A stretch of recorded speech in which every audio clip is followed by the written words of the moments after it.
हाणे मां जंहिं शख़्सियत खे आमंत्रित करण वारी आहियां उन शख़्सियत खे मां मोटिवेटर चवां, फिलंथ्रोपिस्ट चवां, गाइड चवां, या सिंधियत जो सचो सिपाही चवां, सिंधियत जो सचो शहदाई चवां। शायदि मूं वटि अखर घटि पइजी वेंदा, लफ़्ज़ घटि पइजी वेंदा उन इंसान खे सॾु करण लाइ।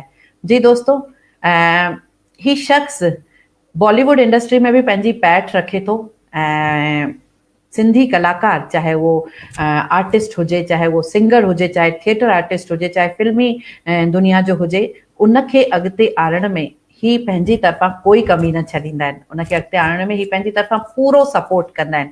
उन्हनि जो नालो त राम आहे ई आहे।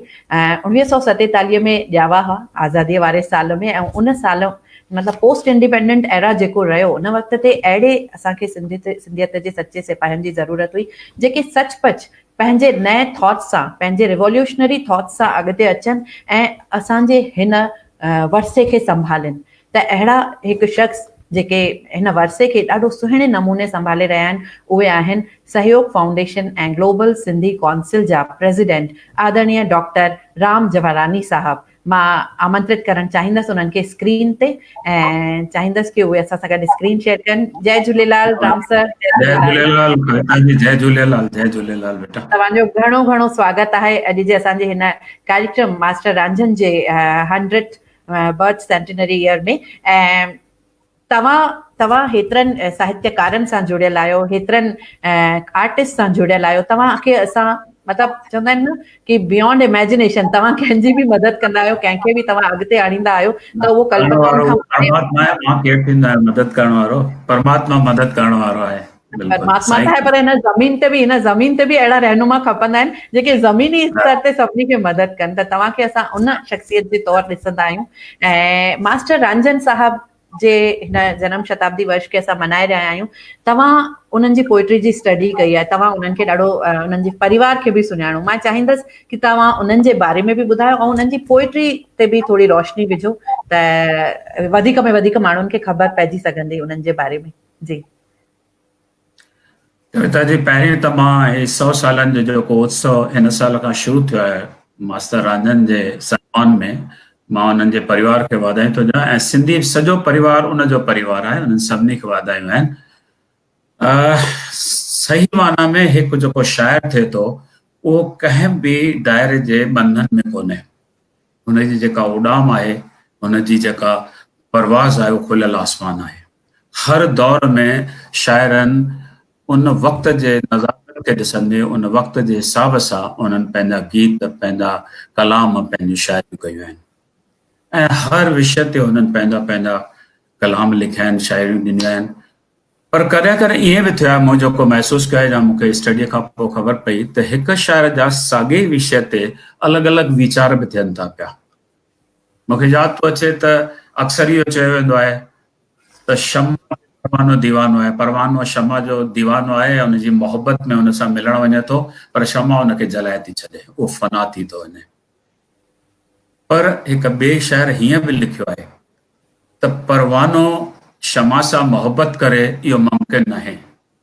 परवानो आशिक़ आहे राति जो, अंधेरे जो, उन बाट जो, उन कारी राति जो जंहिंसां मोहबत करे थो, पर शमा हुन में रोशनी थी विझे। ऐं उन जे लाइ हुन हिकिड़ो राजेंद्र कृष्ण जेको असांजो बॉलीवुड में गीत लिखंदो, उन हिकिड़ी शादी पिक्चर में गीत लिखियो आहे कि परवानो चए थो त मैं तो आशिक हूँ रात की स्याही का, जो ना है यकी तो सबूत लीजिए, शमा दिन को जले मैं तो जाता नहीं। तो मुंहिंजा दोस्तो जेके असांजा इहे शाइर आहिनि उहे उन्हनि जो हिकु परवाज़ अलॻि आहे, हिकु उॾाम अलॻि आहे। उन्हनि जे ख्वाबनि जो हिकु उन्हनि जे ख्वाबनि खे, उन्हनि जे सोच खे मुकमल आज़ादी आहे। असांजे सिंधी शाइरनि बि पंहिंजो पाण मोकियो, काफ़ी बहितरीन गीत लिखिया, काफ़ी बहितरीन शाइरी कई, कलाम लिखिया। अॼु जेकॾहिं असीं मास्टर रांझन जो ज़िक्र कयूं था त मास्टर रांझन इंसानियत जे उन जज़्बात जी लोच, उन जी विलोड़, मन जी उछल, प्यार, मोहब्बत, ममता, भाईचारो, देश जो विछोड़ो, उन खां अलावा प्यार, मोहब्बत, दुख, दर्द, साईं जी जुस्तजू ऐं उन सां गॾु उन जी बंदगी, इन ते काफ़ी गीत लिखिया ऐं उन्हनि जे इन योगदान खे मां ईअं भायां थो तो सिंधी संगीत जे इतिहास में, सिंधी संगीत जे उन जेको असांजी तारीख़ लिखी वेंदी उन में उनखे अहम जॻह आहे, हमेशह यादि रखियो वेंदो। मुंहिंजा दोस्तो, सभ खां वॾी ॻाल्हि त असांजे साईं मास्तर साहब खे इल्मी मौसीक़ीअ में महारत हुई। उन संगीत खे सम्झो, संगीत जी नज़ाकतुनि खे, निफ़ासतुनि खे, उन जे बारीकियुनि ते उनखे बिल्कुलु हिकिड़ी बख़ूबी उन ते ख़बर हुई, उन ते कंट्रोल हो। इन करे हुन घणनि ई राग रागनियुनि ते गीत लिखिया ऐं असांजे सिंधी संगीत खे मालामाल कयो। हाणे जेकॾहिं संगीत जी ॻाल्हि अचे थी, जेकॾहिं संगीत कंहिं बि सभ्यता जो, कंहिं संस्कृतिअ जो जेकॾहिं अहम हिसो आहे त मुंहिंजा दोस्तो यकीनन शाइरी जेका आहे उन जो रूह आहे। ऐं मास्तर साहब उन रूहानत ऐं उन जेको पवित्र आत्मा उन जे उन ते बि काफ़ी गीत ऐं काफ़ी कलाम जोड़िया। हुन हिकिड़ो कलाम जेको लिखियो, मां सम्झां थो उहो वक़्त जी ज़रूरत हुई जॾहिं असां देश छॾे करे हिते पहुतासीं। उन वक़्तु अवाम खे हिकिड़ो आत्मविश्वास जी ज़रूरत हुई। उन वक़्तु लिखियो त वस नथो हले, वस नथो थिए, कर का महर तूं असां ते। मतिलबु हुनखे उहो हो त अचो दरवेशनि जे द्वार ते त तव्हांजी मनोकामनाऊं, तव्हांजो सभु पूरियूं थींदियूं, तव्हांखे मिलंदो साईं। ऐं उन खां पोइ जेके हुन गीत लिखिया, पलव पायां थी मां ज़िंद पीर ते, या उन खां अलावा ॾींदो कुझु त ॾींदो।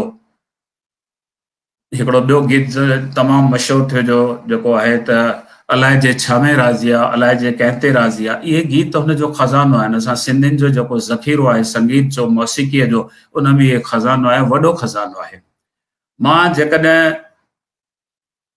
माज़ीअ जे तरफ़ पोइ ते मोटी थो वञा त मूंखे अहसासु थो थिए, जॾहिं मां हुन इतिहास जा पना उथलायां थो या हुन तारीख़ जा वर्क वरायां थो, त मूंखे हिकिड़ो ॻाल्हि महसूस थी थिए त कई अज़ीम शख़्सियतूं, कई अज़ीम लेखक, कई अज़ीम शाइर उन माज़ीअ जे कोहीड़े में धुंधला थींदा था वञनि। उहे जेको धुंधला थियनि था, उन्हनि जी पहचान आहिस्ते आहिस्ते जीअं अलूप न थिए, इन लिहाज़ खां अवाम जो इहो फ़र्ज़ु आहे, अवाम ऐं उन सां गॾु उन जे परिवार जो, उन्हनि जे परंपराउनि जो, उन्हनि जे रिवायतुनि जो हिते ज़रूरत आहे।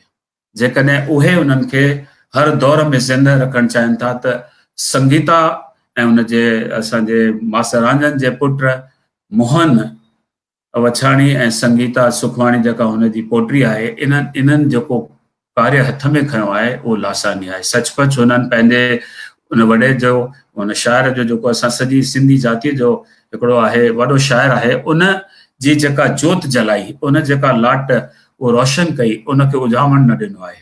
ऐं उन सां गॾोगॾु हुननि हिकिड़ो अदारो उन्हनि जी यादि में खोलियो आहे, जंहिंजो नालो आहे मास्तर रांझन सिंधु भवन, जिते हर महीने जे 3 हफ़्ते में संगीतकार, नवां कलाकार, नवां गायक मिलनि था ऐं चौकियूं लॻनि थी पियूं। मुंहिंजा दोस्तो, इन लाइ उन्हनि खीरूं लहणियूं, उन्हनि खे मुबारक आहे। पर उन सां गॾु मां हिकु ॿी ॻाल्हि चवणु चाहींदुसि त जेके असांजा जीअं संगीता ऐं मोहन जीअं असांजे इन पंहिंजे उन वर्से खे संभाले रहिया आहिनि, उन नमूने अॼु मूंखे ख़ुशी आहे त काजल चंदीरामानी पंहिंजे नाने वटां मिलियल जेको हुनजो वर्सो आहे, जेको गीत संगीत जो, उहो बि बख़ूबी उहो संभाले रही आहे। साॻिए नमूने मास्तर चंद्र जो जेको वर्सो आहे, उन जे में इज़ाफ़ो करे रहिया आहिनि असांजो उन्हनि जो सॼो परिवार, जंहिंमें महेश चंद्र अचे थो, गोप चंद्र अचे थो, या उन खां पोइ जी पीढ़ी आरती चंद्र अचे थी। त सचमुच इन्हनि खे आफ़रीन आहे जेके असांजे वॾड़नि जो इहो खज़ानो अॻियां खणी हलनि था। ऐं मूंखे उमेद आहे त जेको इन्हनि जे महिनत सां असांजी पीढ़ी दर पीढ़ी असांखे इहो वर्सो हिफ़ाज़त सां मिलंदो ऐं असां पंहिंजी नई पीढ़ीअ खे सौंपींदा रहंदासीं। बसि इन्हनि ई लफ़्ज़नि सां मां हिकु दफ़ो वरी कवि मास्तर रंजन खे सलाम थो कयां त हुन असांखे जेको वर्सो ॾिनो आहे उहो लासानी आहे, उनखे असीं ज़रूरु महफ़ूज़ रखंदासीं, ज़रूरु महफ़ूज़ रखंदासीं। Thank U. महिरबानी तव्हांजी, घणी घणी महिरबानी। जी, घणी घणी महिरबानी तव्हांजी। राम जी, तव्हां हेॾियूं ॻाल्हियूं ॿुधायूं ऐं इहो बि सम्झ में अचे थो कि तव्हां हिननि जे परिवार जे ॾाढो क़रीब आहियो।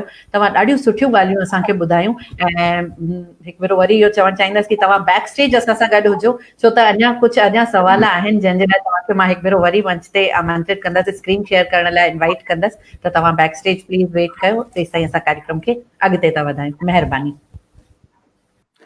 नमस्ते संगीता जी, नमस्ते। नमस्ते। नमस्ते, कीअं आहियो?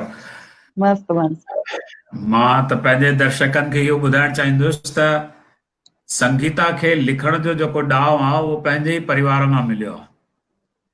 उतां ई हुनखे सिख मिली आहे ऐं हुन तमामु सुहिणे नमूने हुनखे किताब खे लिखियो आहे, जंहिंमें लोक अदब खे काफ़ी सुहिणे नमूने हुन ते कलम हलायो आहे। हिन लोक अदब जो मतिलबु आहे त अवाम जा एहसास, जज़्बात, उद्मा, उमंग, इहे सभु हुन में मिलनि था पिया ऐं कंहिं बि क़ौम जो जेको सिंगार आहे उहो लोक अदब आहे। इहो लोक अदब असांखे वञी करे लाइब्रेरीज़ जे थुल्हनि किताबनि में नथो मिले, पर इहो लोकनि जे अंदरि इहो अनमोल खज़ानो रहे थो, हुननि जे सीने में सांडियल रहे थो पियो।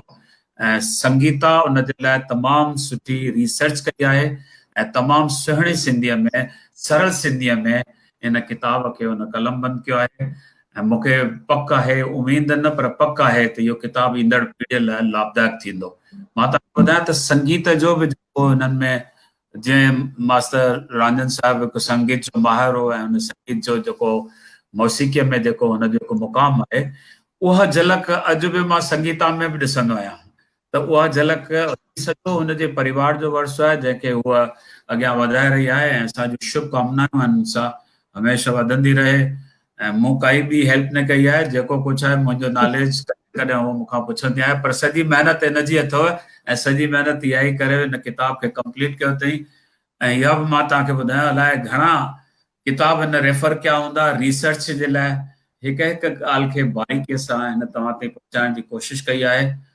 इन में मुंहिंजो महाग लिखियलु आहे, इन करे वधीक मां नथो ॻाल्हायां। जॾहिं किताब रिलीज़ थींदो त तव्हां पाण हिनखे एप्रिशिएट कंदा। थैंक यू वेरी मच, महिरबानी। Thank you very much, uncle, for your kind words. Thank U. ऐं मां सभी